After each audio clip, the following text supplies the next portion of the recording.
You will never succeed, Jenny. At hindi mo mahihigitan si Megan. Sorry po, Miss Tara. Pero hindi ko po pinangarap na higitan si Megan.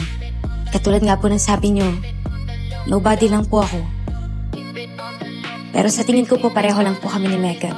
Nobody lang din po siya. Ang yabang mo. What are you doing here? May sasabihin lang po sana ako kay Sir Freddy. Well, he's not here. What are you gonna tell him?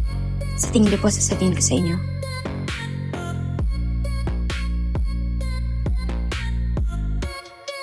Tingin mo talaga, naniwala ako. Wala namang katotohanan sa mga pinagsasabi mo, Megan. Akala mo ba masisira mo ako at malinin lang mo ako ulit? Hindi na. Kaya humanda ka dahil sisiguraduhin kong ikaw at hindi ako ang mawawala sa industriyang to.